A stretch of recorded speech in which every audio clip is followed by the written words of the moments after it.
अस्सलाम वालेकुम भाइयों और बहनों, उम्मीद है कि आप सब ठीक होंगे और रोज़े भी अच्छे से गुजर रहे होंगे। तो मैं आज आपका ज़्यादा वक्त नहीं लूँगा क्योंकि ये वीडियो मैंने बहुत जल्दी में बनाई है।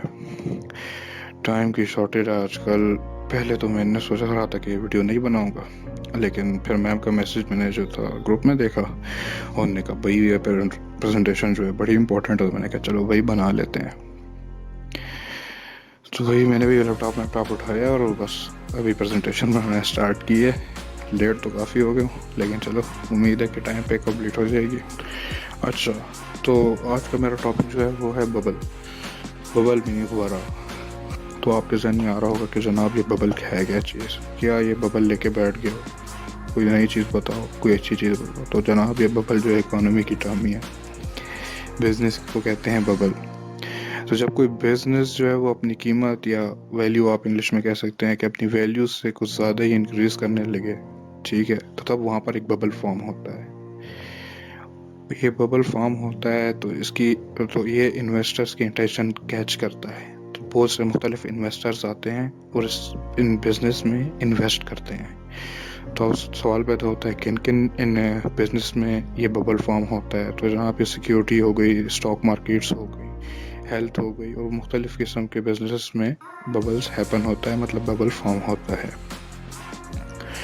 और जब ये बबल बनता है तो इन्वेस्टमेंट की इंटेंशन से इसकी तरफ आती है और बहुत से इन्वेस्टर्स आते हैं भाई, अपनी कैलकुलेशन और मैथ्स वगैरह करके और इसमें भाई इन्वेस्ट कर देते हैं। तो डे बाय डे इसकी प्राइस इंक्रीज होती रहती है, ठीक है। अब भाई प्राइस तो इंक्रीज होने लगी, भाई हर कोई अब इसके ऊपर भाई इन्वेस्ट कर रहा है, प्राइस इंक्रीज होती है, लेकिन बबल दोबारा वो फटता भी है। कितना आखिर फूलेगा, फटना तो है, तो भाई ये भी फटेगा, इसने भी पॉप होना है। तो जनाब सीन कुछ ऐसा होता है कि एक टाइम आता है, एक ऐसा टाइम आता है कि उस टाइम पे इस बबल ने ब्रस्ट होना है। अब उस टाइम को जो पिक कर लेगा कि भाई बस अब मैंने जो शेयर्स खरीदे हैं या जो मैंने मार्केट में पैसे इन्वेस्ट किए, अब मैं उनको बेच के अपने जो प्रॉफिट है वो कमा लूँ। कुछ लोग बैठे होंगे वो ये काम नहीं करेंगे, तो एक टाइम आएगा बबल ब्रस्ट हो जाएगा, पॉप हो जाएगा, ठीक है। तो वो शायद शेयर्स जितने भी होंगे उनकी वैल्यू गिर जाएगी। अब मैं आपको एक एग्जांपल देके समझाता हूँ, बड़ी एग्जांपल आसान सी देता हूँ। बिजनेस साइड में बिल्कुल नहीं जाऊँगा, अपनी आईटी साइड ही कवर करूँगा। तो बेसिकली लेट 90s और अर्ली 2000s में .com का बिज़नेस काफ़ी बिल्डअप शुरू होना था, मतलब वेबसाइट्स वहाँ अपने डोमेन्स लेते हैं। तो इसका एक ट्रेंड सा आप कह सकते हैं आ गया। हर कोई भाई इसमें लेने लगा, इन्वेस्टमेंट करने लगा और भाई इसके शेयर्स खरीदने लगा। जो कंपनियां प्रोवाइड कर रही थी .com डोमेन्स, उनके शेयर्स खरीदने लगे। और जनाब उन कंपनियों के भाई कीमतें जो हैं वो आसमान से बातें करने लगी। जो उनकी रियल कीमतें थी उनसे काफ़ी ऊपर पहुंच गए वो।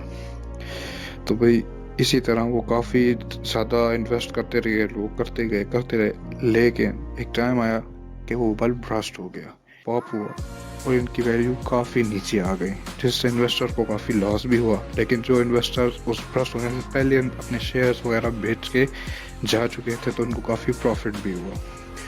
तो बबल उस बिज़नेस को कहते हैं कि जो एक टाइम पे आके अपनी पीक पे तो पहुंचता है, लेकिन वो फिर एक ब्रस्ट हो के अपनी रियल वैल्यू पे भी आ जाता है, अपनी ओरिजिनल वैल्यू से काफ़ी ऊपर भी पहुंच जाता है, लेकिन ब्रस्ट होकर वापस अपनी रियल वैल्यू पे आ जाता है। तो बस यही बबल है, इतना सा। बस इसको मैंने जैस शॉर्ट एज मैं आपको समझाने की कोशिश की, एग्जांपल भी डाल दी। सॉरी इसको मैं लॉन्ग नहीं बना सका। उम्मीद है कि आपको समझ आ गई होगी, और ना भी आई हो तो अब क्या कर सकते हैं, समझने की कोशिश करें जनाब, टाइम नहीं है। फिर भी खैर दोबारा देखें इस वीडियो को और दोबारा से समझें। शुक्रिया।